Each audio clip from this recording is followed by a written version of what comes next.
Welcome, everyone. Welcome. Good evening, good afternoon, good morning, wherever you are in this world. It's your host, Danny Dhaiphong. I hope you are as well as can be expected, because this stream is reacting to, once again, what are troubling developments in our world. This time we are going to center our attention on to Moscow. Before I get to that, though, welcome, everyone. Good evening, good afternoon, good morning. I hope you all are as well as can be expected. Please give me a quick sound check in the chat. I already see some people saying the sound is good. Thank you so much for that. As you are coming into this live stream, be sure to hit the thumbs up, the like button wherever you are. Want to welcome everyone on Rumble, everyone on Rockfin, as well as everyone here on YouTube. Please do boost the algorithm on YouTube by hitting that like button. Also, subscribe if you're new here. Hit the subscribe button and hit that notifications bell so you can hopefully maybe get notifications from YouTube. And without further ado, please do go to the video description and support this show on Patreon. It's the best place to join this community and to support this channel directly with your generosity. Thank you so much to all the Patreon members in the audience. I also want to shout out all the Substack members, all the YouTube members, and of course, all the moderators here doing so much hard work to keep the chat lively. I also want to just give a big shout out to everybody watching from wherever you are. Thanks so much for tuning in. So we have a lot to get to. This is kind of a stream before a stream. So tomorrow I have rapper, activist, journalist Low Key at 1 p.m. Eastern time on Sunday. We're going to be talking all things Gaza, Palestine, Israeli propaganda, of course, US, UK propaganda, the ways in which that conflict is shaping out and how it connects to all of these world developments. You'll want to catch that. The link is in the video description. Be sure to save the date, 1 p.m. Eastern time, 10 a.m.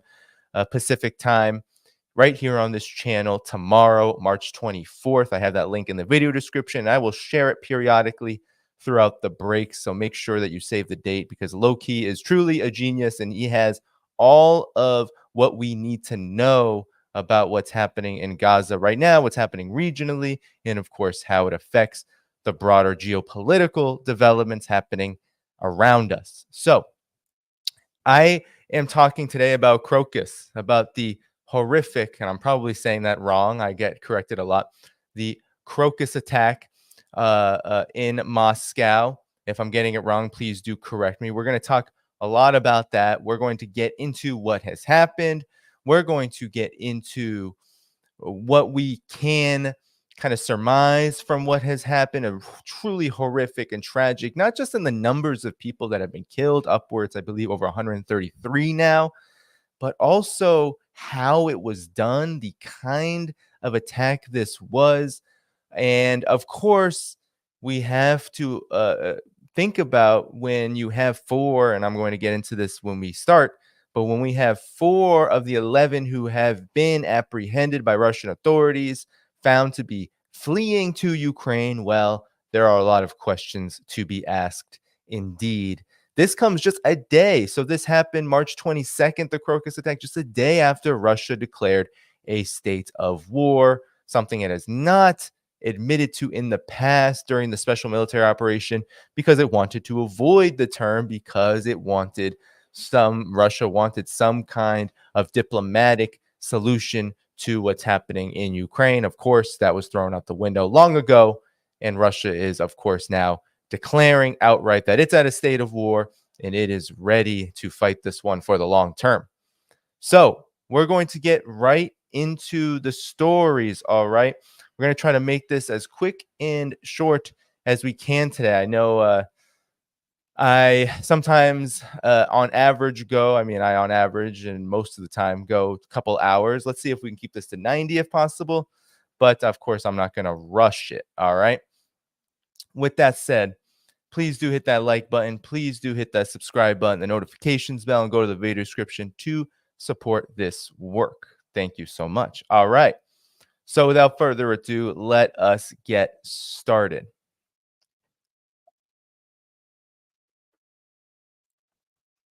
On March 22nd, Moscow was hit with the largest terrorist attack it has experienced in its modern history. There was an attack, an outright siege of the Crocus concert hall building, where thousands of people had convened for a popular concert by the band Picnic. I'm probably saying all these terms wrong, but I do not speak Russian. So, nonetheless, this was one of the biggest attacks in Russia's modern history. Thousands of people were trapped in an inferno.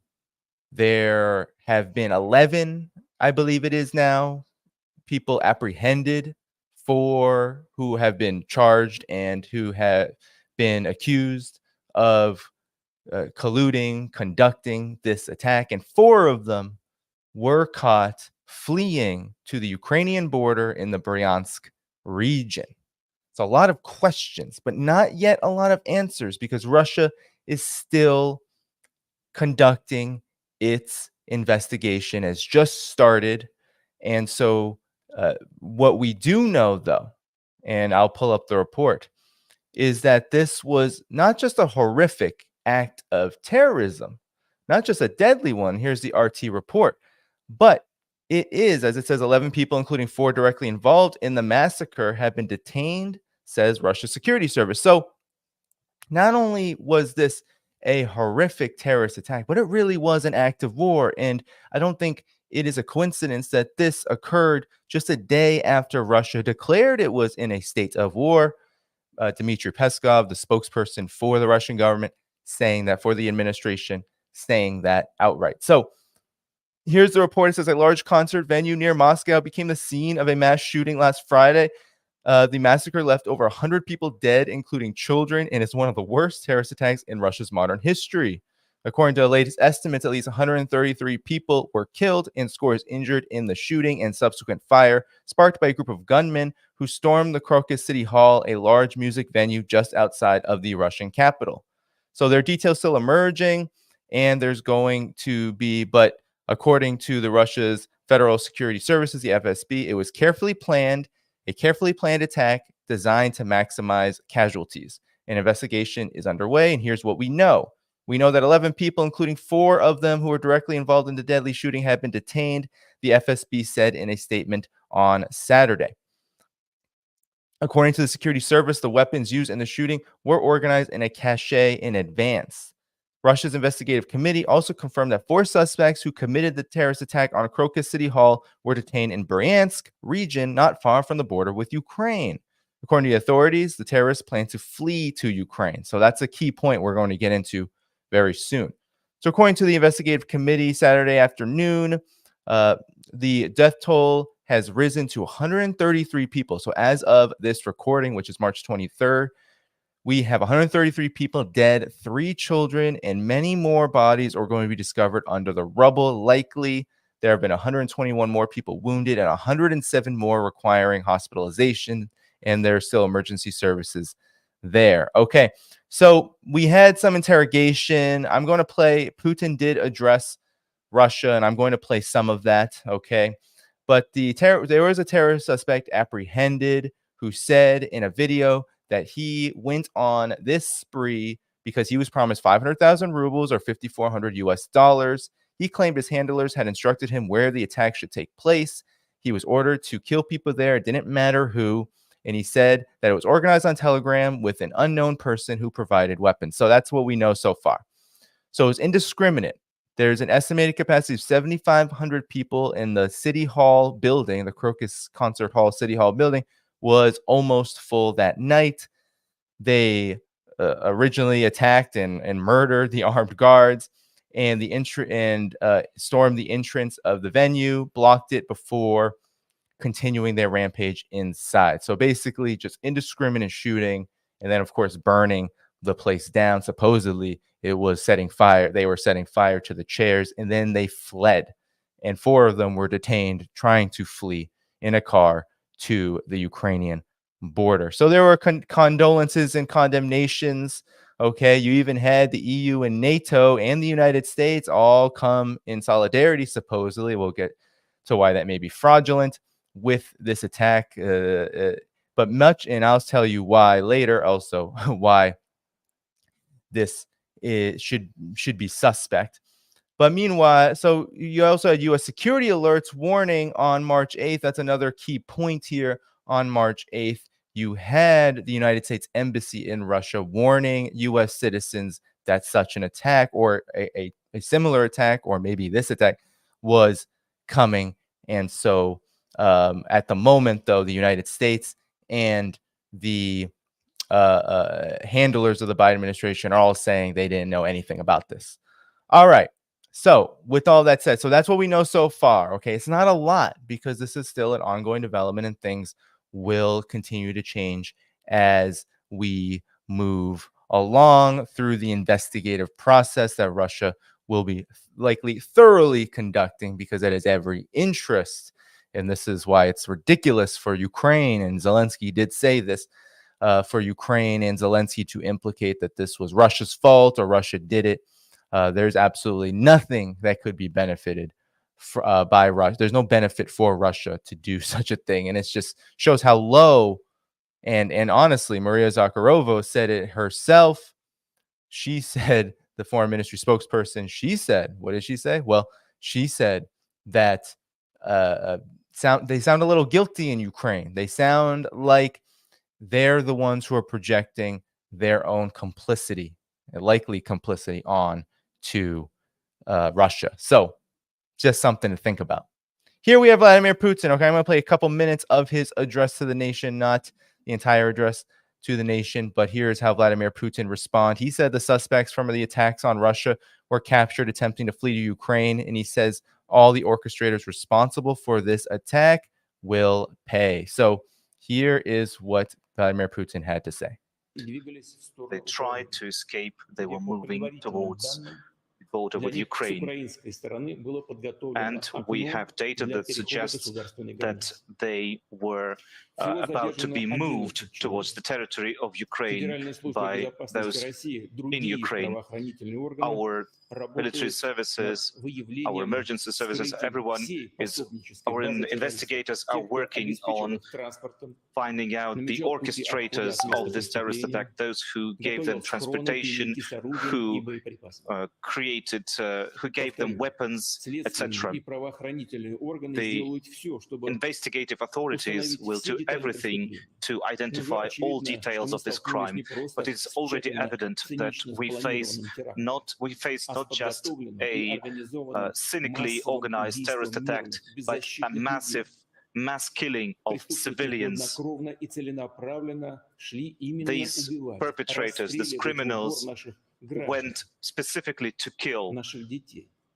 kill people point blank, our people, our children, just like the Nazis that once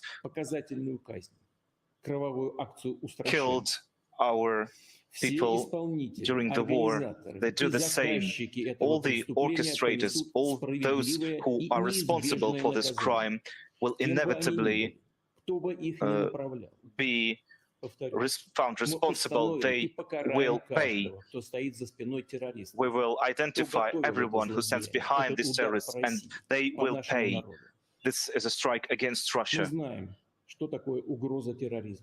We know what terrorist threat means, and we expect that other nations that share our pain will cooperate with us, and we will stand united against this common enemy, international terrorism, no matter where it shows its ugly head.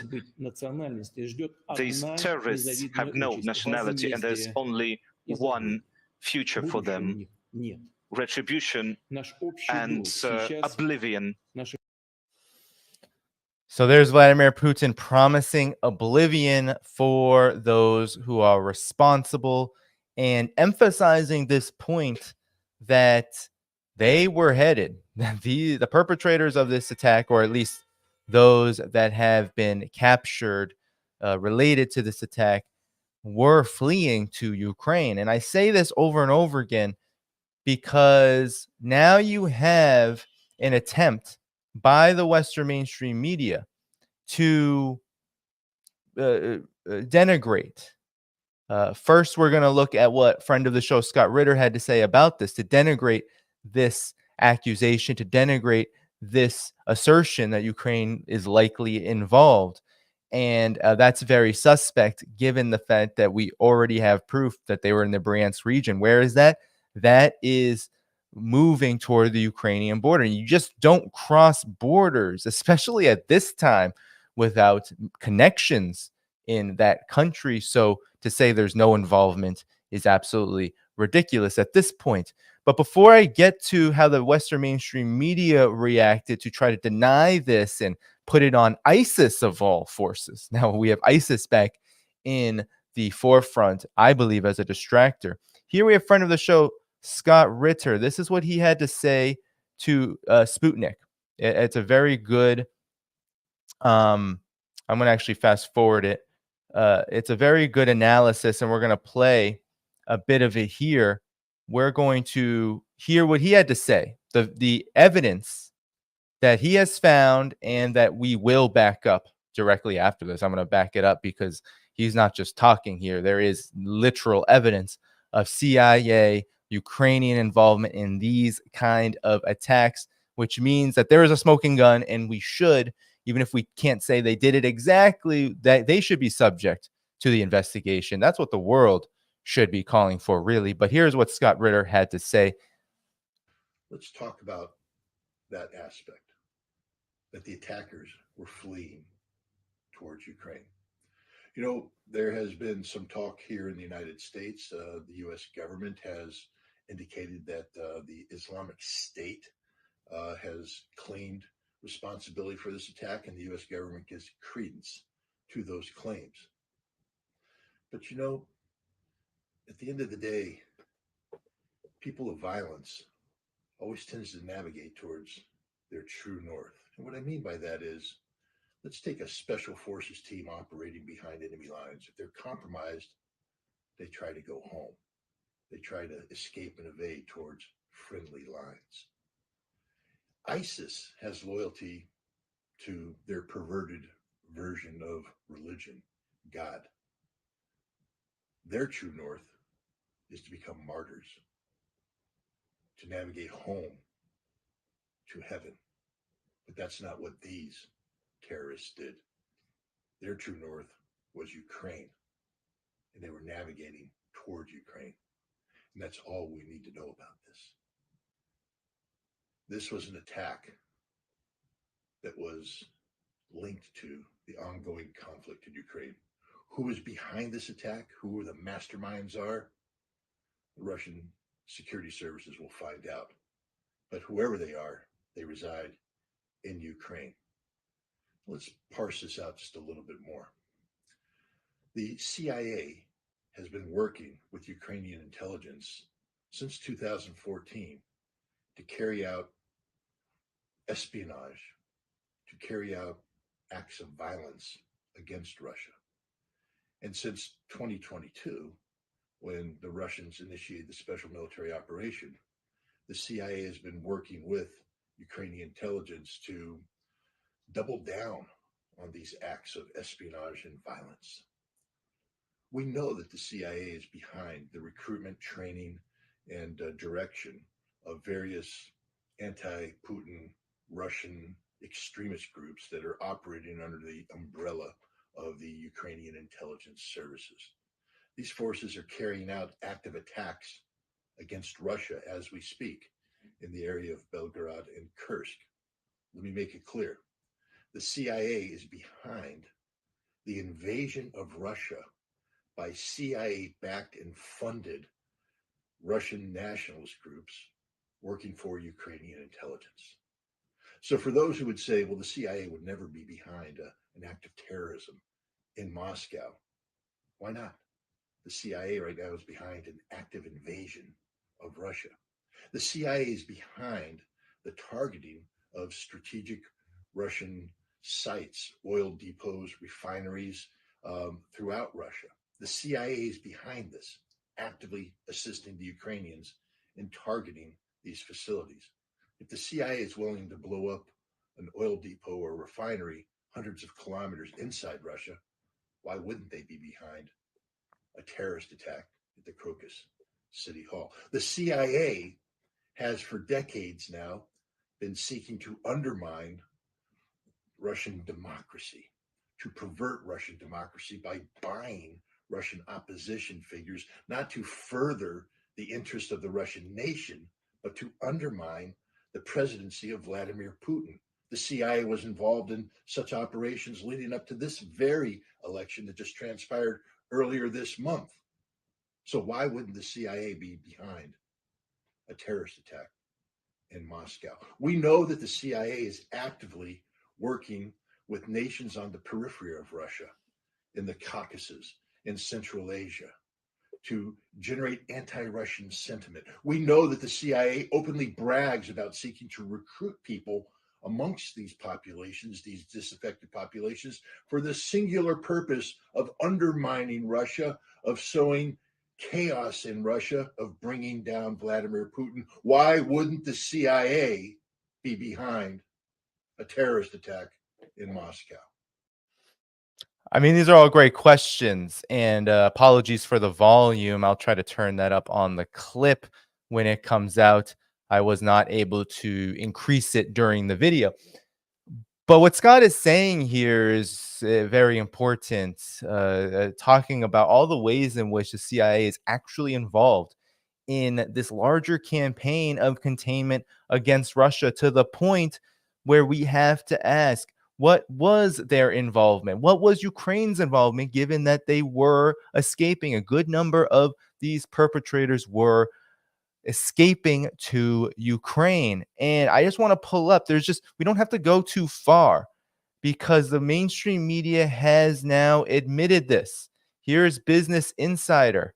Okay, a decades-long secret partnership between the CIA and Ukraine has been critical in lethal operations against Russia, says the New York Times. So this was a New York Times report that actually talked about the CIA's involvement. It says 10 years ago, and what was 10 years ago?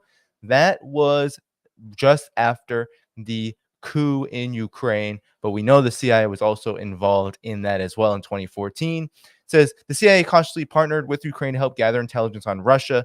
The agency made clear initially it would not help Ukraine conduct lethal operations, but those boundaries have since been removed because of the so-called Russian invasion, aka the Special Military Operation 2022. So those have been removed, meaning that the CIA is directly involved in quote-unquote lethal operations. What does that mean? It means people get killed in these operations. So, and there have been deaths inside of Russia of Mr. Tatarsky, the journalist in St. Petersburg, to Daria Dugina, who was also killed in Russia by a car bomb. I mean, people have been killed because of these attacks already. So this isn't necessarily new.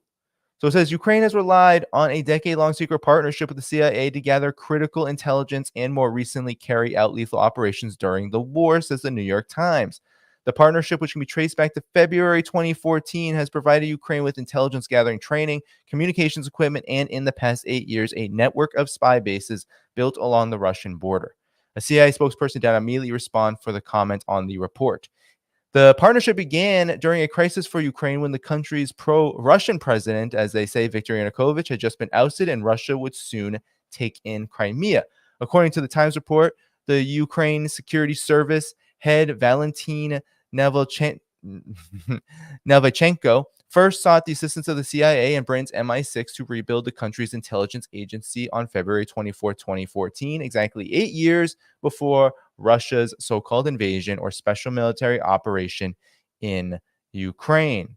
That's how it all started, she told the Times. Or he told the Times. After realizing that Ukraine's intelligence agency could be an asset to the U.S., the CIA agreed to support Ukraine, which initially came in the form of communication supply and training.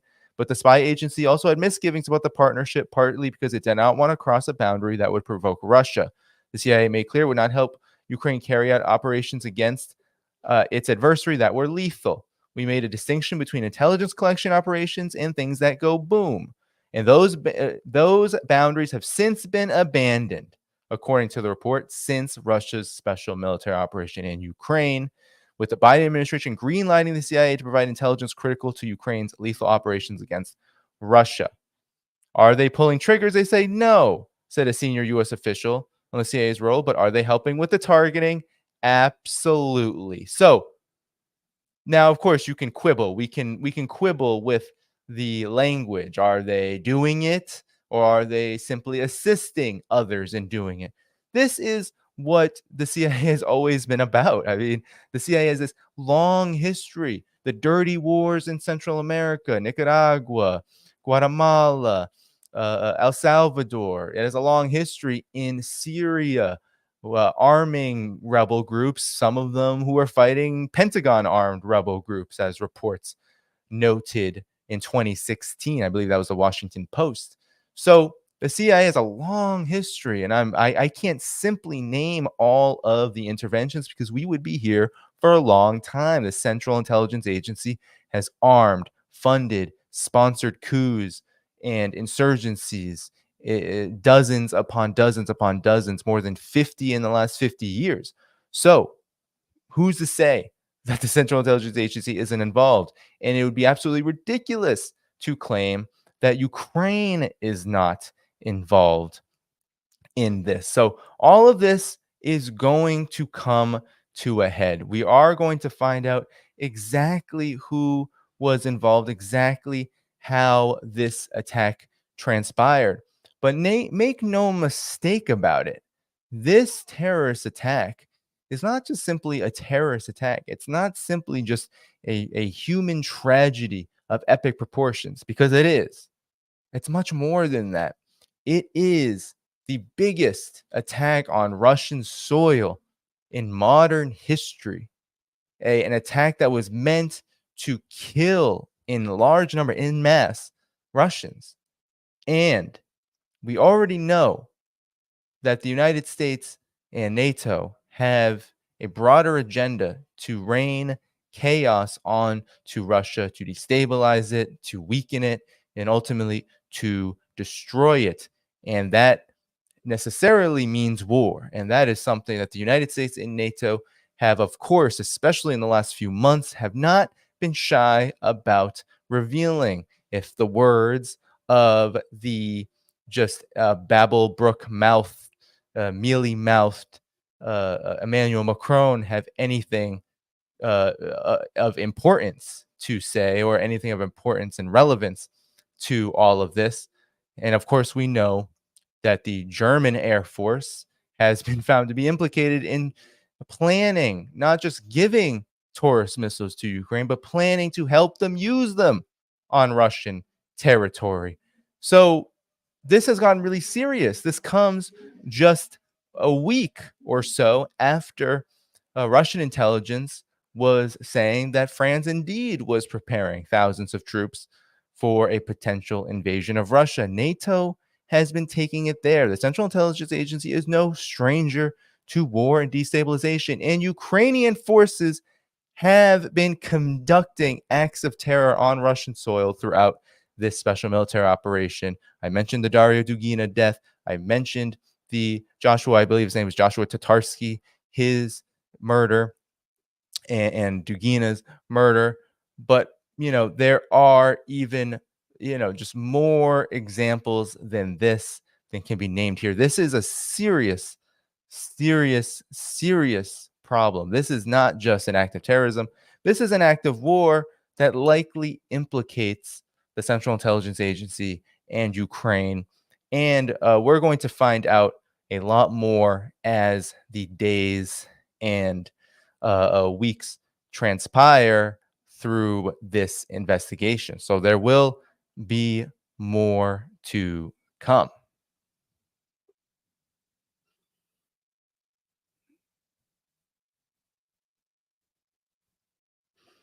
All right, everybody. So we're going to transition now into the Western mainstream media's reaction to this, okay? Because it was absolutely absurd. So keep hitting that like button, keep hitting that subscribe button, keep hitting that notifications bell.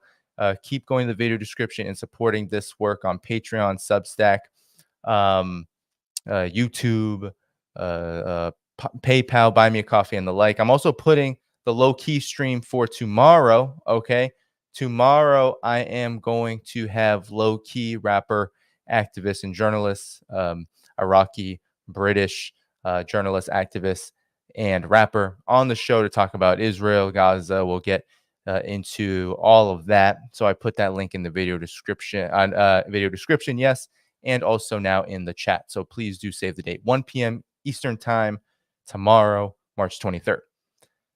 Okay, so now we're going to get into the Western mainstream media's reaction to this. All right, because this was truly important. There's so much we could talk about in this regard. All right, so here we go.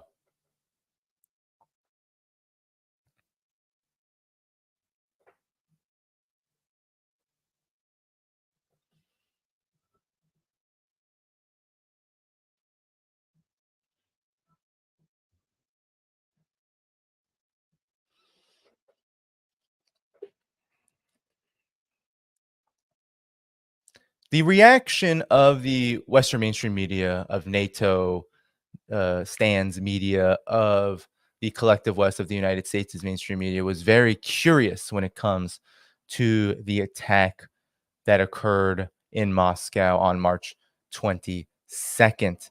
This horrific attack, which has killed over 133 people, likely well more than that, injured hundreds of others in a building that was occupied by thousands.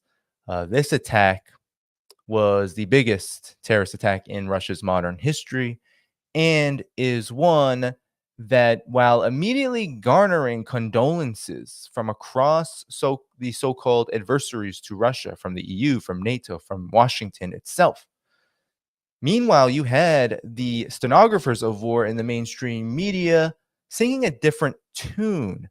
Now, first, this came in the form of blaming ISIS and saying that this was an ISIS attack, which is very interesting because we haven't heard from ISIS in a major way. I believe there was an attack on Iranian soil recently, that or in Iranian territory, that was claimed to be ISIS backed and supported.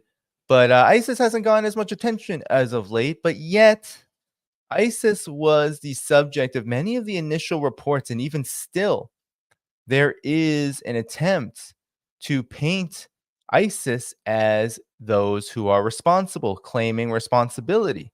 And here are just a few of the reports. ABC, ISIS claims responsibility in the attack on Russia's Crocus City Hall. There's one. Then you also had CNN, and so I'm just going to pull this up here. One of the first reports, ISIS claims responsibility for the attack, concert venue that left 60. So this was really early on, really early in the morning, claiming ISIS was claiming to be responsible for the attack. They on Telegram, okay, and there's a lovely ad to get you to support this war machine propaganda apparatus. But nonetheless, first it was ISIS. It was ISIS that committed this attack. And then immediately, as the reports came out that at least four of the assailants in this horrific case were apprehended, going to the Bryansk region to cross the border into Ukraine, there were immediate reactions from the Western mainstream media to Putin's assertion of potential Ukrainian involvement. And mind you, Vladimir Putin, in his address to the nation, didn't necessarily say Ukraine was involved.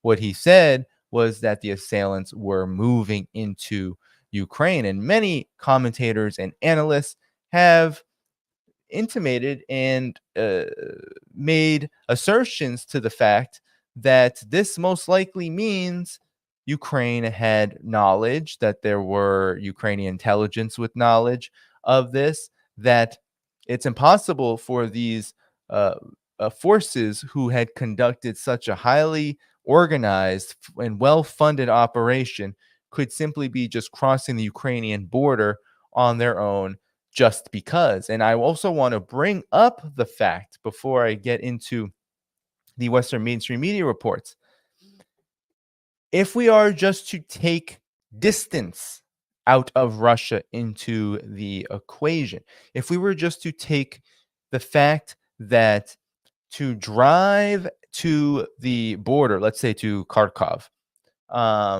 if you wanted to get into Kharkov from Russia, if you wanted to go in that direction across the border out of the Bryansk region of Russia, you would have to travel quite a long way, somewhere between 750 and 800 kilometers. If you wanted to head in a different direction, let's say to Latvia, cross the Latvian border, you're looking at 550 to 650 kilometers. So what does that tell you? It tells you that the direction that they were going really matters, because they were taking the long way out. They were taking an intentional way out. And while you may call this speculation, it also begs the question as to why shouldn't we be hypothesizing about what needs to be investigated the most if we are looking at the direction that these forces, that these assailants were going in. It really does matter. Why would they be crossing during a time of a state of war, which Russia has said they are in now, in which Ukraine and NATO had been claiming from the beginning of Russia's special military operation? If we are talking about a wartime situation, then we have to ask, well, what did the side of the war, the Ukrainian side, and of course their backers, have to do with this attack? It only makes sense. But here you have the New York Times immediately saying in his first remarks on the attack, Putin tries to link assailants to Ukraine. American officials who have assessed that a branch of the Islamic State was responsible, because, of course, when American officials say it, we should definitely believe it, because they've never lied to us before. They didn't lie to us about weapons of mass destruction. They didn't lie to us about Gaddafi killing his own people, about Assad killing his own people. They didn't lie to us about Assad chemical weapons. They didn't lie to us about a whole number of other propaganda points that they have released to justify their war. So we should believe the American officials who say that ISIS is responsible. But they are concerned that the Russian leader could seek to falsely blame Ukraine. So why are they getting so defensive? He hasn't even blamed Ukraine yet. There's an investigation going on. Yet, as Maria Zakharova said to the media, there is reason to believe that the Ukrainian regime is feeling a bit nervous, that they are in their nervousness and in their desperation revealing their potential involvement while claiming to be opposing this potential accusation. It's quite something. So, he gave a 5-minute address, and he said that someone in Ukraine had tried to help the attackers escape across the border from Russia before they were apprehended by Russian security services. He didn't pin the attack on Ukraine, nor did he refer to the assessment by American officials that a branch of Islamic State was behind it. They were trying to hide and were moving toward Ukraine. Based on preliminary information, a window for crossing the border was prepared for them by the Ukrainian side, which makes a lot of sense, because you would assume that if you are going out of the border, if you're going to cross the border into Ukraine, well, that is not going to be done without government, especially in the conditions of war. Anytime, at least if you are an organized and stable and competent government, anytime there's going to be cross-border activity, especially with potential criminals, you would expect the government to be involved.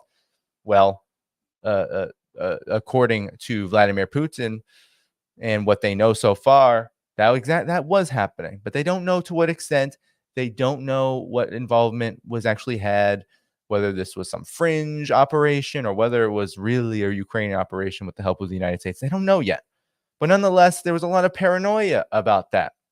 Here you have also in the Washington Post, Mr. Max Boot, resident neocon, Republican turned anti-Trump, who knows what he is. Putin fixates on imaginary foes while terrorists attack Moscow. So this is what Max Boot had to say. There's a cruel irony in the fact, and this is how cruel the neocons are. When Russians are dying, they begin to talk about irony, right? They're not talking about, oh, well, this is pretty bad. We need to investigate this. We need to be in solidarity with the Russian people. No, they say this is irony for Putin. So that Russia, the perpetrator of so many terrorist attacks, imagine saying this, from Syria to Ukraine, was itself struck by terrorists. The Islamic State claimed responsibility, and soon emerged that U.S. intelligence had warned the Russian government that the Islamic State Khorasan ISIS affiliate in Afghanistan was planning to attack Moscow. The U.S. Embassy in Moscow even told Americans the capital to avoid concert halls. That was on March 8th. Interesting that he's bringing that up, though. Very interesting. Yet for Vladimir Putin, the dictator, he focused on imaginary threats from Ukrainian Nazis rather than actual Islamist terrorists, blithely dismissing prescient U.S. messages. Providing insight into his twisted psyche, Putin earlier this week described the American notification as a provocative statement that resembled outright blackmail and intention to intimidate and destabilize our society. That Putin ignored U.S. attempts to help, only to have his own security forces fail to prevent the attack, tells you all you need to know about the nature of his regime. This is what Max Boot is talking about. So here you have, again, this denigration, this immediate, oh, well, whatever Vladimir Putin says about Ukraine and terrorist attacks are off the table. There is not one mention in this article, mind you. It's all about ISIS. It's all about ISIS, but there's not one mention. You can scroll through the whole thing, okay, of the fact, well, there is actually, they target Russian infrastructure, but they're not engaging in terror bombing of Ukraine, of Russian cities. Really? So what happened to Daria Dugina wasn't that? That was Ukraine, definitely. So the attack on the Crimean Bridge, oh, they say just Russian infrastructure, not attack on the city. Well, isn't the Crimean Bridge in Crimea, in a city? You know, this is where things just start to unravel. How about St. Petersburg with Mr. Tatarsky? We can go on and on and on. So this is what they want to do. They want to say it's ISIS. Well, you know, what's interesting about this, okay, and shouldn't be any surprise that Russia is in a state of war right now, according to Dmitry Peskov. It should be of no surprise, because you have people like Mr. Max Boot, and let me just show you exactly who Max Boot is, already drooling for war with Russia, talking straight up war propaganda against Vladimir Putin and the Russian government during this attack, and almost bragging that this attack was successful and that the United States of all forces, imagine the United States, the actual hegemon, the empire, one that has its tentacles in literally all of the major terrorist attacks all around the world, especially in the global south, especially in West Asia, especially in Afghanistan, especially all over the Levant. Imagine Max Boot saying that Russia should have listened to the United States. I mean, this is the point of Victoria Nuland, now the ousted third of command in the State Department. And of course, Cookies Nuland, you know her from her great work in fomenting and facilitating this proxy war in Ukraine. Victoria Nuland said, this isn't the Russia that we want. And Max Boot made that point quite clear, that they want a compliant Russia. They want one that will speak to them about terrorism, when in fact Russia was fighting US-backed terrorism in Syria, and still is in some ways, but it joined the Syrian government in 2015 to eradicate US-backed terrorism, not just ISIS, but also al-Nusra and many other groups that were literally armed by the United States. Sometimes the CIA and Pentagon armed forces were fighting each other and fighting the Syrian government, and Russia was bombing them to smithereens. So that is real irony. But here you have Max Boot in 2013. In 2002, 2003, he was frothing at the mouth as a resident neocon,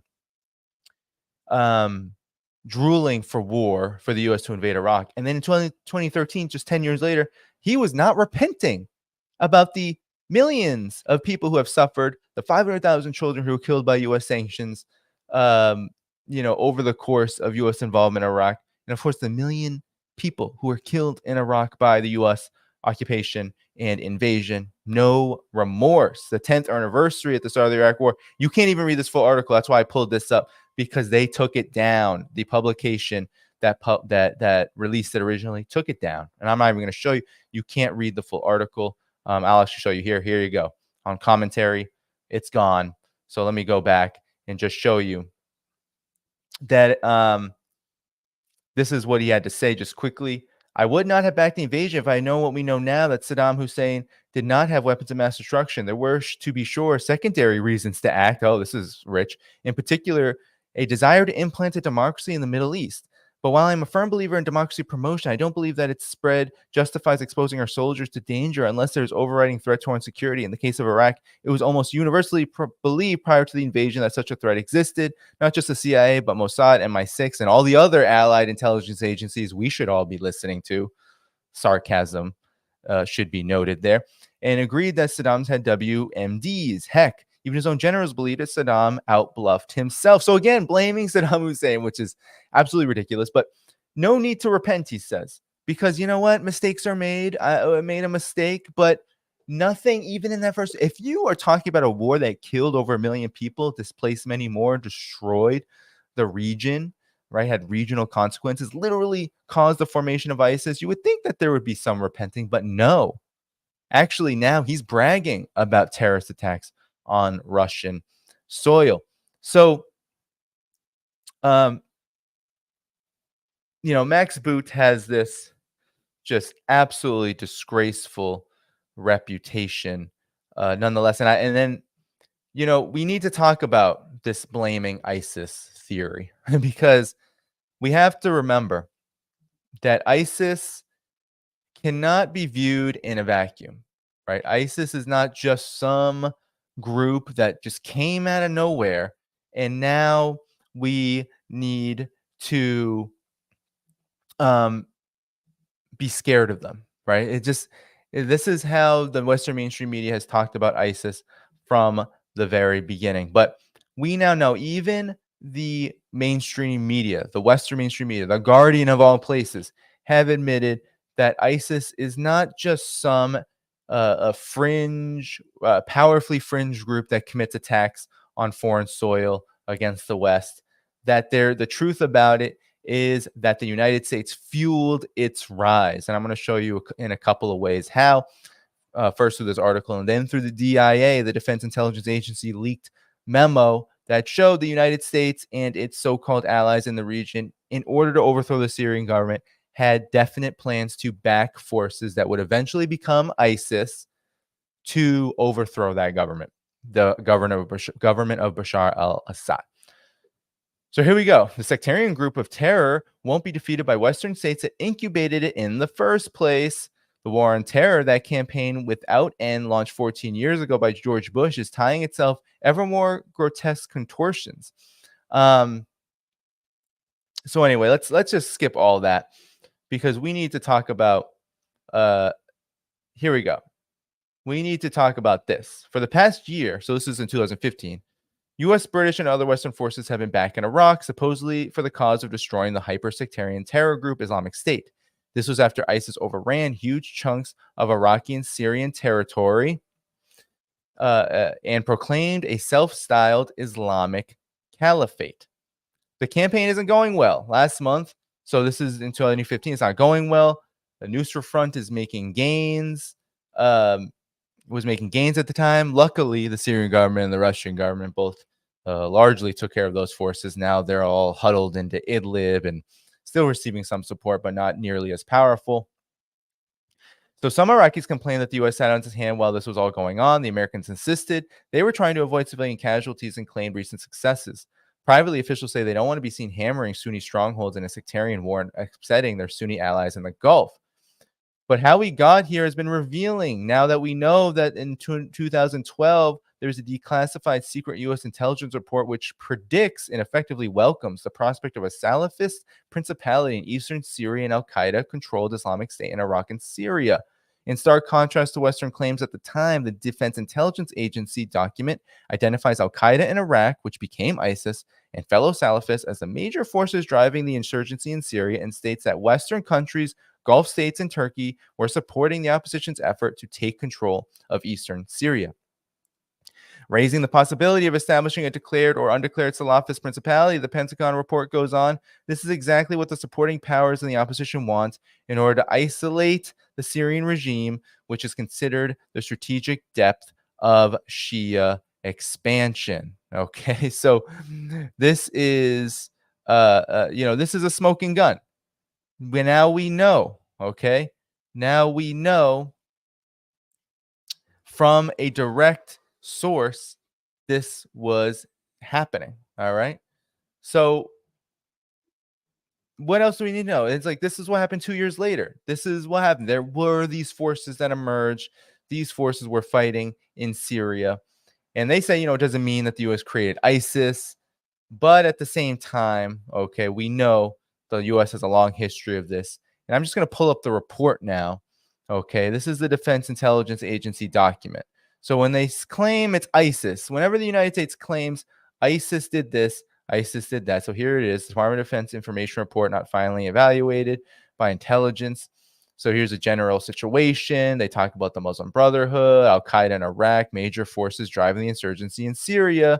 The West, Gulf countries, and Turkey support the opposition, while Russia, China, and Iran support Syria or the regime. So this goes on, exactly as they say, right? It's primary. So the regime's primary importance, but they also talk about al-Qaeda in Iraq, which became ISIS. It talks about al-Qaeda in Iraq considering the Sunnis issue in Iraq to be fatally connected to the Sunni Arabs and Muslims. So it talks about these populations receiving arms from Turkey, okay, and that they want to create a Salafist principality where opposition forces will try to use this territory as a safe haven for its forces, taking advantage of the sympathy of the population. So basically training on the Iraqi-Syria border and then causing a reign of terror. So they knew this. They said Western states, right, Turkey and Gulf states were supporting these forces. And who supports all of those forces, right? So this is what's so interesting. Okay, so there's the report. Salafist principality. That is what the United States was supporting. That's what it was strengthening during this dirty war on Syria, and really its overall campaign of war in West Asia, which now they're claiming has something to do, this outgrowth of all of this, ISIS, has something to do with what happened in Russia. So we should all be very, very, very suspicious of this. Okay, very suspicious of these claims. And then lastly, of course, we have to remember, while she is no longer in power in the State Department, or at least officially, we have Victoria Nuland. How many times had she said in the Western mainstream media before she left office, before she was forced to retire, allegedly, that there were surprises coming for Russia, that there were surprises that they would face in the days and weeks to come? Here is Victoria Nuland talking to the State Department and U.S. government-funded Center for Strategic International Studies. With this money, Ukraine will be able to fight back in the east, but it will also be able to accelerate the asymmetric warfare that has been most effective on the battlefield. And as I said in Kyiv 3 weeks ago, this supplemental funding will ensure Putin faces some nasty surprises on the battlefield. With this money... Did you see the way she said nasty surprises? Let's just... Some nasty surprises, nasty surprises, nasty surprises. I mean, the way she said, I mean, this is how absolutely unhinged the neocons are. Just the way she said nasty surprises, it was almost like she was getting, similar to Max Boot, like a blood-curdling joy out of this. I don't know if you've ever seen Hereditary. This film, I just recently saw it. Absolutely just creepy. That movie was probably the creepiest movie I've ever watched. And in it, what is so creepy about it is that those who are implicated in some of the most heinous, like satanic ritual, one of the most heinous satanic rituals you can think of, are enjoying it. Maybe not all of them, right? Because there are some people involved who don't even know they're involved. But those who know they're involved are really enjoying it. And it is very, very, very just chilling. And when Victoria Nuland expresses these surprises that Russia would be experiencing at some point in the future, well, my skin kind of crawls a bit, right?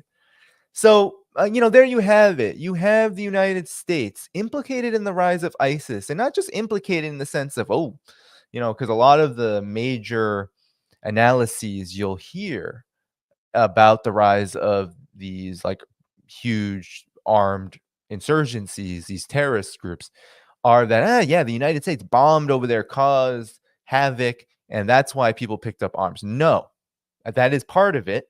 Sure, you can lay waste to an area, you can destroy a country and create conditions for it. But those conditions do not create terrorism. People just don't pick up arms and decide to do the bidding of empire, right?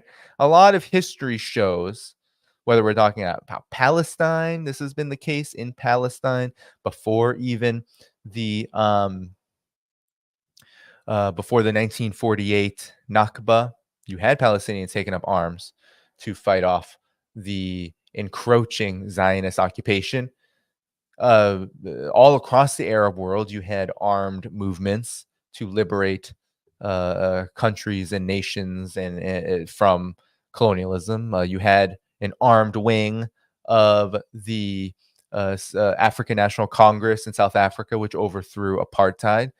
We have a long history of people picking up arms, generally in conditions of depravity and oppression, and usually pointing them toward those who are doing the oppressing. Well, what does Al-Qaeda in Iraq, what does ISIS, what does al-Nusra do? They pick up arms and they fight those governments that the United States doesn't like. So we have to question, well, it's more than just being implicated in its rise. It's literally facilitating and creating the very scenarios where such a thing is possible, to the point where we have to believe that if the Central Intelligence Agency and the Pentagon were funding al-Nusra and arming al-Nusra and other various affiliates in Syria, who's to say ISIS did not get their hands on those weapons? Who's to say that there isn't direct involvement with ISIS? Anyway, ISIS just happens to be the brand that is well more scarier and the new iteration of Al-Qaeda. And we know Americans and Europeans and others have fought in this group. And we know that whenever there's a U.S. war, Iraq, Syria, Libya, who took over the town of Sirte, the hometown of Muammar Gaddafi? It was ISIS. Because how did they do that? Well, they were fighting in Libya alongside the Libyan Islamic Fighting Group, this amalgam of forces that were waging a campaign of terror on behalf of who? NATO. Curious, right? So this is what I'm saying when it comes to this accusation about ISIS doing it. Well, even if it happens to be true, even if we find out that the United States was 100% correct, well, then we got to investigate what is the U.S.'s involvement. I don't care what John Kirby says. I don't care what any U.S. official says. Whenever something like this happens, my first, the light bulb that goes off is the U.S. involved? The United States happens to be the singular force in the world that is so obsessed with war, it's willing to plunge itself into a potential World War III scenario. It's willing to plunge itself and ally with and fund and arm the most egregiously disgusting terrorist forces all over the globe, why shouldn't we question that? Why shouldn't we question Ukrainian involvement? Why are we being told Ukraine could not possibly be involved? This is just a Putin plot to misdirect and misinform. Well, Ukraine has committed these attacks on Russian soil. This is how they try to browbeat us. This is how these elites try to browbeat us into essentially giving up on the truth and get us to uh, uh, fear telling it. And that is really the conclusion we should take away from all of this. When tragedy strikes like this, when you have so many smoking guns on the side that are saying outright, especially whenever I see the United States, Ukraine, all these forces say, "Ugh, no, no, no, no, no, we had no knowledge." Why do you think they have to say that? Why do you think John Kirby has to say we had no prior knowledge to this? Because much of the world expects the United States to have prior knowledge about attacks like this. Like that is why we need actual independent investigations. That's why we need to see and wait and see what Russia comes up with. And we need to see how this affects the course of the conflict, not just in Ukraine, but between the multipolar and the unipolar worlds. Because make no mistake, attacks like this are an attack on the emerging multipolar world. It is an attack on Vladimir Putin's victory in the elections. It is a response to the fact that Russia is winning in Ukraine. It's a response to the fact that all these desperate terrorist attacks in Belgorod and all in other parts of Russia are just not having the effect that was intended. And we can go on and on and on, but the point is that a desperate empire is a dangerous empire, and I am looking straight at the empire when I see things like this happen, and I think you should as well.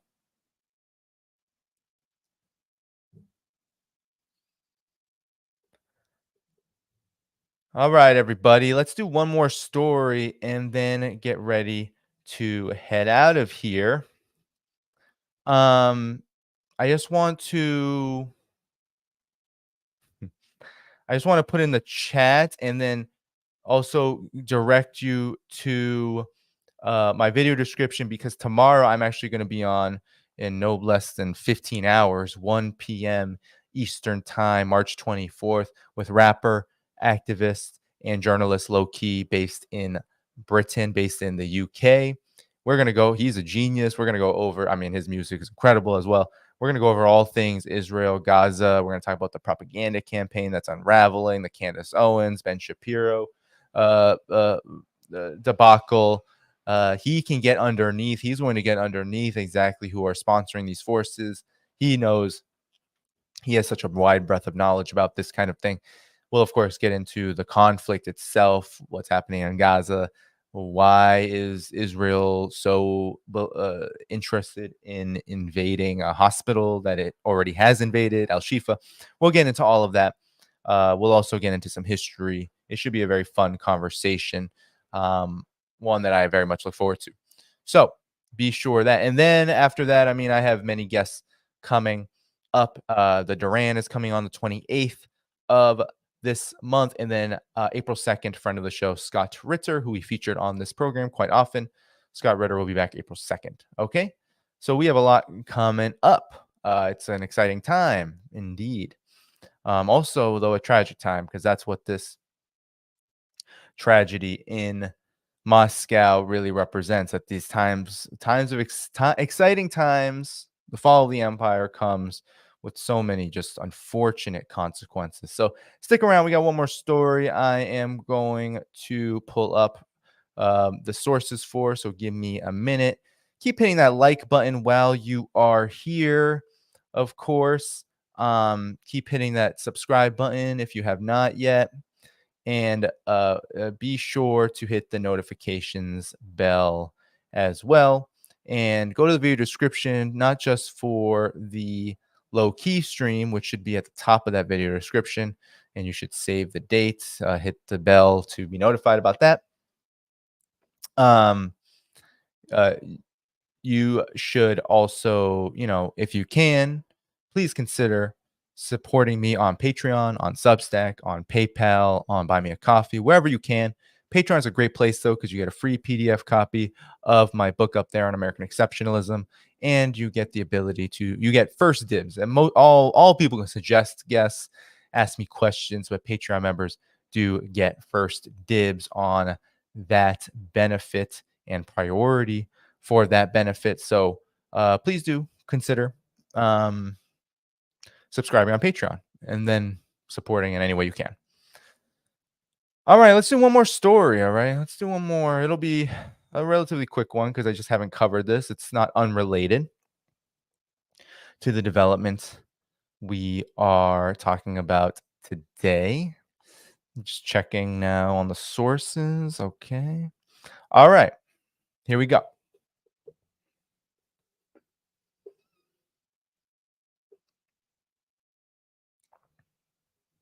Russia is at war, according to Russian government spokesperson Dmitry Peskov, according now to Vladimir Putin, according to the entire Russian government. War is here. And you might say, well, isn't Russia at war with Ukraine? Hasn't that been happening for the last 2+ years now? Well, the tragic attack in Moscow could be seen as also an act of war. And of course, yeah, we've had a proxy war that has certainly morphed into almost a World War I style combat zone inside of Ukraine and, of course, now the Russian territories. So sure, Russia has been at war. But Russia, Vladimir Putin, and the rest of his administration has been hesitant to call it war. And why is that? Because Russia has from the beginning asserted that it was conducting a special military operation in Ukraine, not to wage war with the West, but to ensure that the people of the Donbass and of the now Russian territories, but of course of the broader eastern Ukraine region, were protected, and that Ukraine's government and its society was demilitarized and denazified. Now, all of that has been called propaganda and absolute lies from the Western political and media establishment. But that doesn't change the fact that this is what Russia has been asserting from the very beginning. And to be quite frank, has not just been asserting, but fighting in this way. Because while Ukraine has thrown everything it has been given and that it had on this conflict to the point where the casualties are just staggering on the Ukrainian side, despite Western media and Western attempts to hide it all, and Ukrainian attempts as well. Despite all of this, the casualties are staggering. The conditions in Ukraine are deplorable. The situation there is crumbling. Just in the last few weeks, you had massive Russian strikes on Kiev, which again led to huge power outages. It's just on and on and on. The situation in Ukraine is very grim. And why? Because Ukraine is losing and NATO can do nothing about it. But Russia now has said, okay, we are actually in a state of war. And so why would Russia change its tune? So here's what RT had to say. Russia's at war. What started as a military operation has escalated after the West became a participant. Russia's military operation in Ukraine has turned full-scale war after the West became a participant in the conflict, said Dmitry Peskov, the spokesperson of the Russian government, in an interview. And he said this on March 22nd.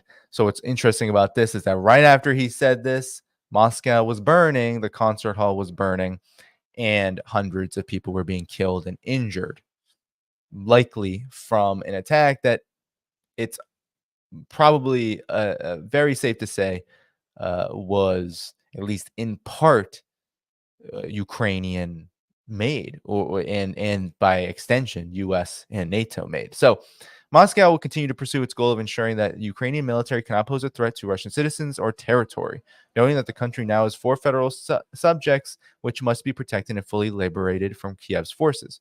Peskov stressed that Russia cannot allow the existence on its borders of a state that publicly claims it will seize the Crimean Peninsula, as well as Russia's new territories, referring to Donetsk and Lugansk, as well as Zaporozhye and Kherson regions.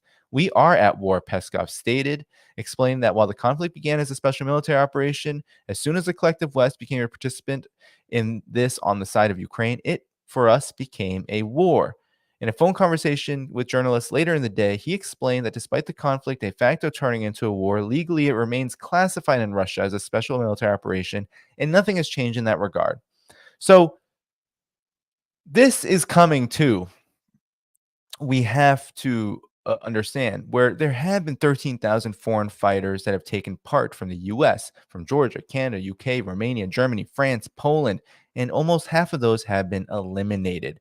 So this also comes after Sergei Narishkin of the Foreign Intelligence Service, the head of it in Russia, said that France is preparing to send 2,000 troops to fight for Kiev. And that, of course, we have Mr. Macron constantly saying in France that this is on the table, sending NATO troops is on the table. And Putin has said, well, this would be akin to sparking World War III. So it's not just a war, it's a war that's leading to World War III. So also you had NBC. This I'll give you the NBC, the Western mainstream media side. The Russian government, or they say the Kremlin, is now in a state of war in Ukraine. So, this is just to show what they say it's the Kremlin, right? They call it the Kremlin always, not just the Russian government. Said Friday that Russia's in a state of war in Ukraine, direct language that fueled questions about whether it signaled a change in approach following a landslide election victory. So this is what they want to do. They want to have you worry. Yes, it began as a special military operation, but as soon as this group was formed there, when the collective West became a participant on the side of Ukraine, it became a war for us. I'm convinced of this, and everyone should understand this for their own internal mobilization. So it quickly drew attention, and this is typical Western media speak. They are denigrating the idea that this wasn't a war in the first place because they said it's a full-scale invasion, which is absolutely ridiculous to call what's happening in Ukraine a full-scale invasion. Because if that were the case, you would have 400, 500,000 Russian troops marching, not just at the front line. They would be damn well in Kiev right now, occupying the parliament. There would be no more Ukraine. It's just ridiculous to say that there is a full-scale operation, full-scale invasion. Okay, so it says that Peskov's comments would appear to be a departure from language, right, of the special military operation, and that Peskov's point that everyone in Russia should understand the country is in a state of war for their own mobilization was noted as a particular sign that authorities may soon be asking more from the Russian public. A new recruitment drive has long been seen as a possibility once Putin secured election. Now it's official. The special military operation is recognized as a war. Of course, the SMO became de facto a war a long time ago, said the non-resident scholar Tatiana Stanovia, their obviously new puppet from Eastern Europe or Russia, a resident scholar of the Carnegie Endowment for International Peace and the founder of the head of political analysis firm R Politique. So there you have it. Okay, there you have it.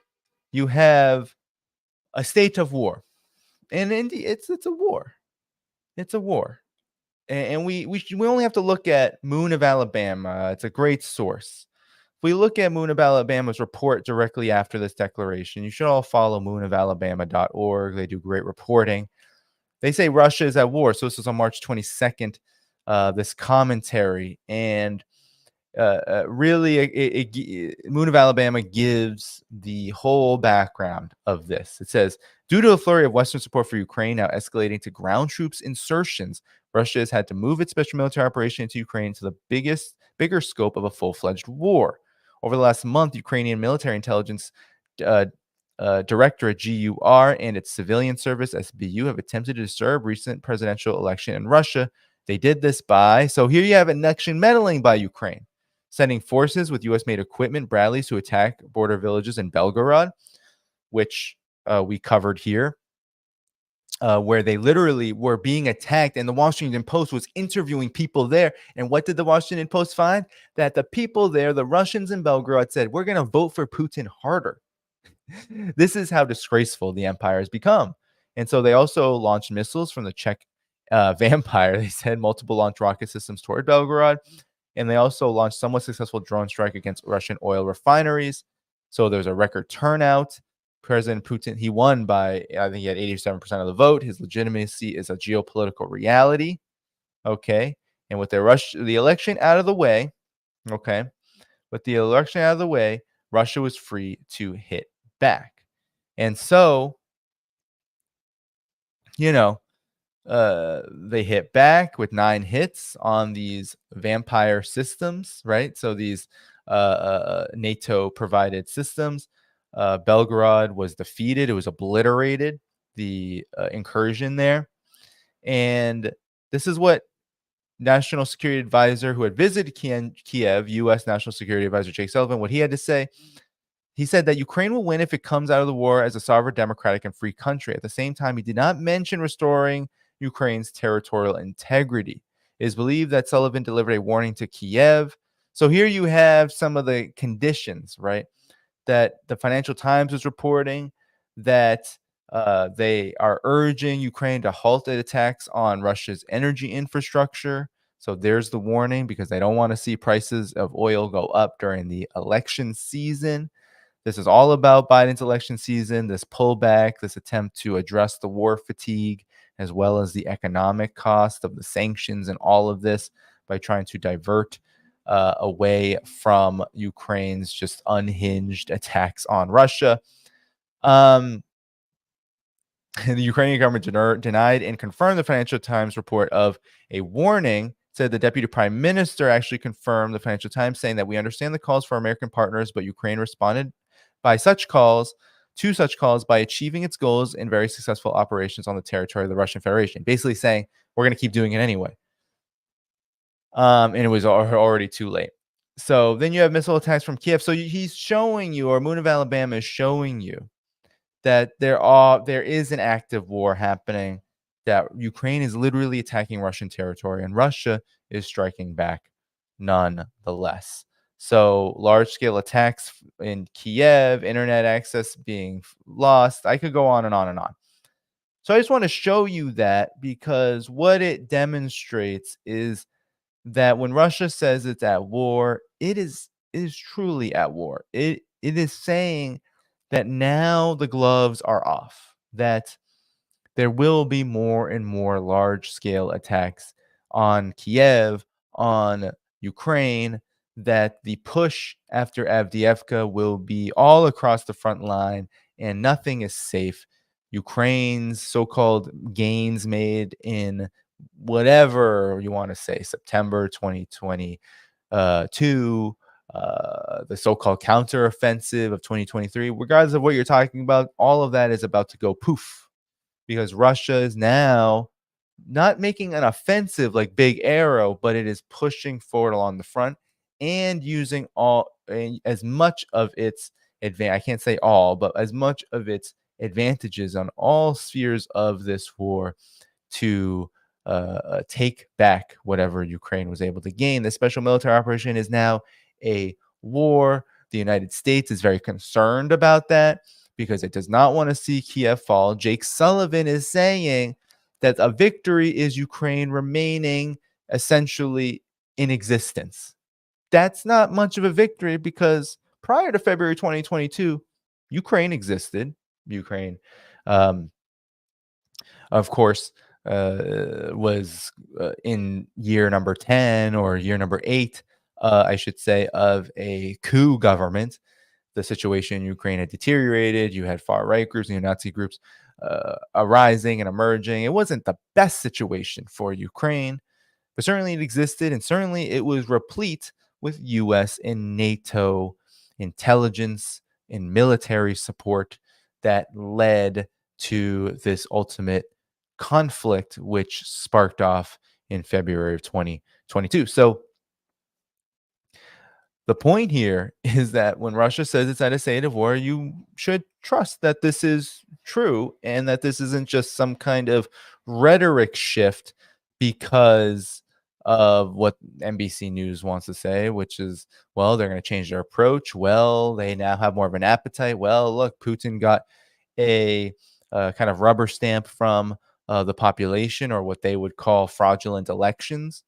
No, none of that is the case. What's the case is that over the last several months, NATO has given every indication that all of its rhetoric about changing strategy with Ukraine to a defensive posture, it's a rhetoric for peace and promoting this absolutely ridiculous peace plan that looks like it was written by Zelensky himself, and that is not a compliment. Talking about taking back territories and not negotiating with Russia, and that basically Russia should just accept terms without even negotiation, and it should give up what it had already gained from Crimea onward. Absolute joke, and no legitimate or credible government or state in the world endorses it, other than, of course, the fracturing and ever smaller group of nations in the collective West, led by the United States. So this is the situation that we find ourselves in. We find ourselves actually in a state of war. That's, it's not just Russia saying this. It's me. It is this channel. We say it all of the time. There is actually a state of war going on, and the gloves are now off. And that was inevitable from the very beginning in this special military operation. Because from the very beginning, there was every indication that NATO saw this as existential to its existence. It saw it as existential to its expansion. It saw it as existential to its ultimate objective, which is not just expansion, but it's expansion with a goal. And that goal is the destabilization of Russia. It is the end of Russia as it is known right now, the end of Vladimir Putin. How many times do I have to repeat what Vicky Cookies Newland had to say about Russia? That it's not the Russia that they wanted. They did not want Vladimir Putin. They did not want someone who would stand up for Russian sovereignty and for the interests of Russia. They wanted a compliant. They will say this verbatim. This is not exactly how they would say it, but they say this almost word for word, that they wanted a Russia that would comply with the collective West's interests. And it's unfortunate because what it exposes, or I shouldn't say it's unfortunate, but unfortunately, we should say for the neocons, what this actually exposed was that despite all of the attempts over the years of Russia trying to salvage a relationship with the collective West and benefit from whatever it could, similar to how China operates with the collective West, trying to benefit from whatever it can benefit from with the collective West while avoiding the political and economic consequences of opening yourself up to the dominance of, let's say, the Western market or the Western political way of life. Russia attempted to do this and failed every single time. Just look at what happened to Nord Stream. It was literally bombed with the help of Germany, the biggest beneficiary of those pipelines. It was bombed into oblivion by likely the United States, likely Germany itself, likely intelligence agencies affiliated with all Western, well, all countries involved in this NATO plot against Russia. And that just demonstrated when Nord Stream was sunk, when it was destroyed, when it became, just a pile of junk at the bottom of the ocean, to also paraphrase Vicky Cookies Newland. When that happened, we learned quite starkly that the United States, that NATO, and the rest of those who are involved in this Ukraine project, they have no interest in working with Russia. And Russia learned that the hard way. And now that you have Emmanuel Macron, you have these losers on the NATO side attempting to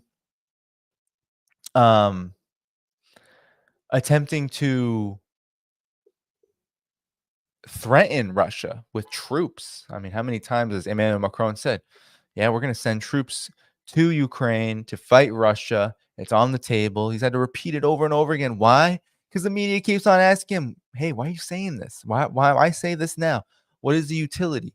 And all Emmanuel Macron can say with the puppet hand behind his back, all he can continue to say is, oh, this is on the table. This is something that we might do. We need to stand for Ukraine by any means necessary. We essentially need to start World War III. So why wouldn't Russia declare a state of war? That all of this is an expression of this broader war on Russia. And let's be honest here, and we can leave it here. Russia always knew that it was in a state of war. I mean, it's known this for over a decade now plus. And it's not just the coup in Ukraine. It's the overall encirclement of Russia by NATO. It's the fact that U.S. foreign policy since the Obama administration, especially when the United States started to pivot to Asia, U.S. foreign policy is increasingly focused not on terrorism, as now has come back up in the Washington consensus narrative in the mainstream media, talking about ISIS doing what happened in Moscow. Absolutely ridiculous, but that is what has happened. But the reason why that can be so shocking is that no longer is the United States so interested in West Asia. It just so happened that Israel decided to light the fire after the October 7th military campaign by Al-Qassam, Hamas, and the rest of the Palestinian resistance, that Israel dragged the United States kind of kicking and screaming. We didn't see it, but they were kicking and screaming back to West Asia, and Biden put on his best Zionist face, because that's what he claims he is a Zionist. That's what he says he is. He put on his best Zionist face and decided to just do the bidding of Israel, and that's why the United States is now back in another quagmire. But nonetheless, the emphasis has been on Russia and on China. And so ever since then, Russia has known it's been in a state of war. It's known that there has been a kinetic buildup. It has said from the very beginning that this didn't necessarily start in 2022, this war happening in Ukraine, that the destruction of the Minsk Accords, a coup in Ukraine, everything that transpired into the Minsk Accords and the destruction of them by the collective West, that was a huge turning point. And that this led to a cascade of events, the continued militarization of Ukraine leading to Russia's ultimate response, which most analysts and observers, including myself, were not necessarily expecting. We did not expect Russia to feel provoked to the sense where it had to intervene. And then suddenly we were in that historical moment, even for those of us who were talking about this. And I was in different formats and venues. I was writing about it. I was talking about how dangerous this was. I was talking about the encirclement of Russia militarily by NATO, the U.S. encirclement militarily of China. And all of this was incredibly important and still is incredibly important, because it's not just about Ukraine. And now we're learning that with this Moscow attack. We're learning that with Russia's willingness to call the situation for what it is, a state of war. And we should have the utmost confidence. This is not Kremlin propaganda. This is realpolitik. Just look at the landscape. Russia is not the one who's going to lose this war. Russia and China, even more so, are countries on the rise. They are systems that are increasingly stable, have very stable political leadership. Even in the hardest of times, just look at the sanctions on Russia. Russia is growing. Russia is progressing, not without problems. And even Vladimir Putin, you might have heard a recent speech where he said that there needs to be a lot of problems fixed in Russia, in particular around the corruption element among certain sectors of governance and the like, both a public and private sector, that need to be reined in. However, all of this is to say that Russia is still on a trajectory upward. China still on a trajectory upward. despite the global calamity of the pandemic, of Ukraine, of the sanctions, of just the economic catastrophe that has afflicted the planet even more so than what generally is the case by a rapacious Western-dominated economic system based on exploitation. And nonetheless, these two countries are still rising. Why? So many reasons why. So many reasons why Russia is rising. One, Russia didn't sell its sovereignty when Vladimir Putin came into power. Russia actually reasserted it, and that has allowed it to begin to address the major problems that occurred when it sold its sovereignty away and literally everything that Russia had as well after the fall of the Soviet Union. But not only this, a huge factor that we also have to understand, and that is the fact that Russia has friends in the global majority, what sometimes is called the global south, and that even Maria Zakharova, after this terrorist attack in Moscow, what did she say? She says the global majority that changed the US's speak on terrorism. That if it weren't for the fact that the rest of the world has been on Russia's side about fighting terrorism in Syria, for example, or what's happened in Ukraine, you better believe that the United States would be doing more gloating than it is doing now. That official Washington would not be condemning terrorism as it is now. It would be saying, I told you so to Russia. But no, it couldn't, because what would happen? It would be censured all over the place by key allies of Russia, strong allies, and also emerging allies all across the global south. The United States has lost this part of the war, and it is the most important part of the war, the legitimacy crisis. The United States has lost this most important part of the war. It is legitimacy. If you're going to win a war, if you're going to destroy an adversary in the realm of geopolitics, well, you better be legitimate in the eyes, not just of your own population, but of the rest of the world. And the United States does not have any of it. It doesn't have it amongst its domestic population, with approval ratings of the president, trust in Congress and the media, all at a record low. Russia, it's the exact opposite. And call it what you will, Kremlin propaganda, brainwashing, doesn't really matter. That all of that is jingoism and absolute and Cold War absolutism and just prejudice and just outright racism in many cases, anti-Russia, Russophobia, all of it. But it doesn't matter. Even if it were true, it wouldn't change the facts on the ground, which is that Russians have a stable and strong government that they support, China as well. And the United States doesn't have that, and NATO doesn't have that. All of these countries are in the collective West facing huge crises of legitimacy. That means they will lose this state of war that Russia has ultimately declared. So buckle up, because Russia is not going to lose this one, and it is going to be, no matter if it's 5 years, 1 year, 5 years. We don't know how long the conflict in Ukraine will go on. Some are saying it'll be over by 2025, given Russia's position and given what some in the Russian government have said. But it doesn't matter if it's a year or 5 years or 10 years. The point is that this broader war over this time will be won by Russia and, of course, its close partner China, and the United States will be the one that will be licking its wounds. Now, the problem is if it decides in licking those wounds that it's got to pull out the nuclear option in order to stop its eventual death, or at least, ironically, or unironically, I should say, pulling the trigger on that option will lead to the death of the United States' fledgling empire anyway.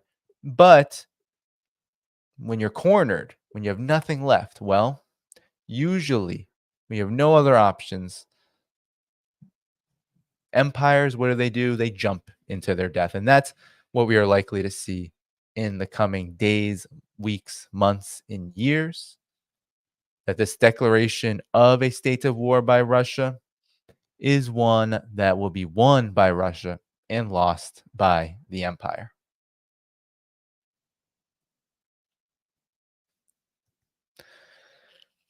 All right, everybody. I think that's it for me. few announcements before I head out of here, okay? I want to just put in the chat.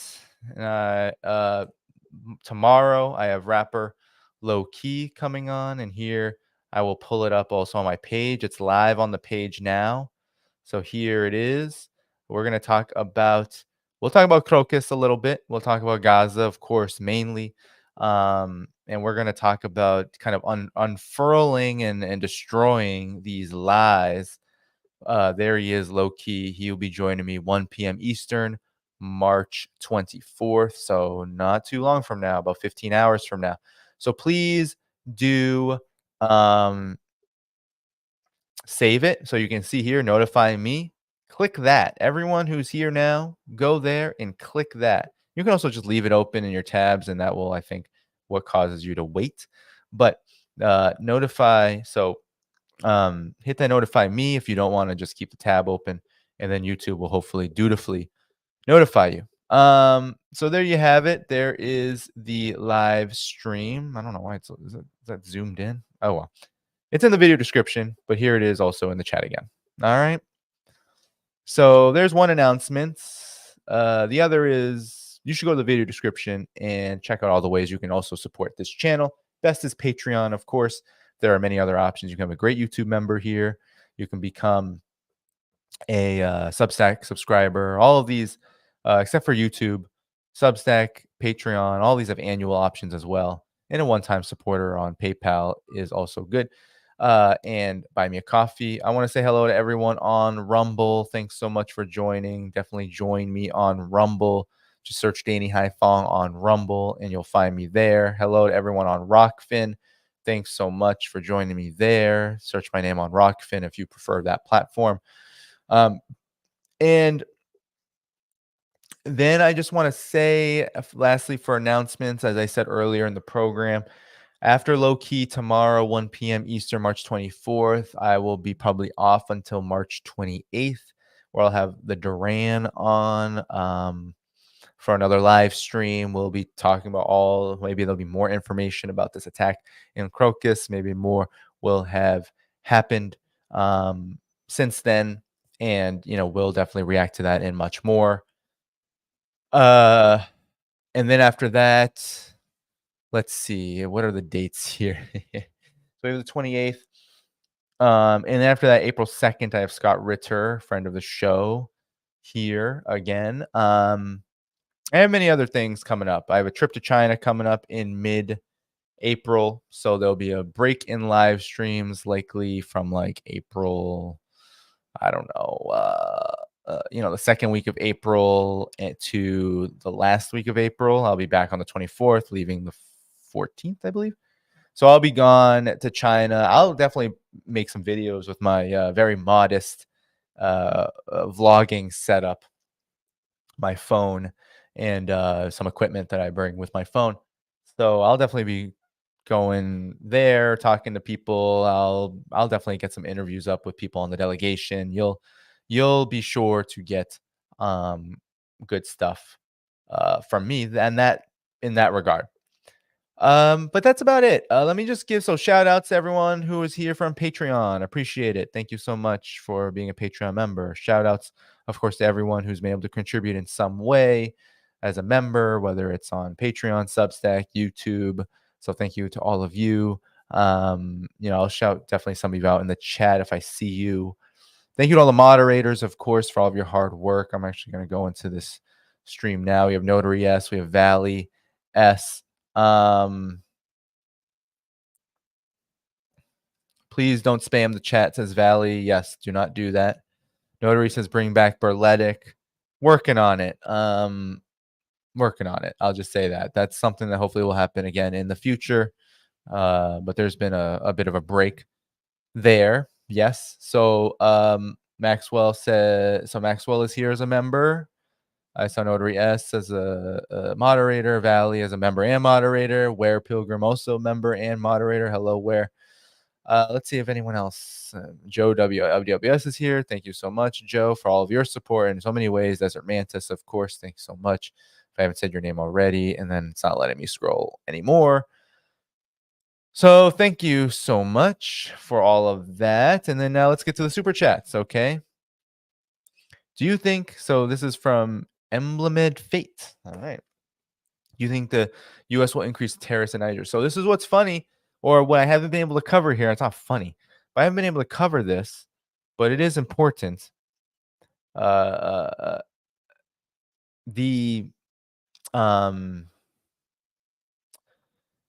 U.S. has been kicked out of Niger, essentially.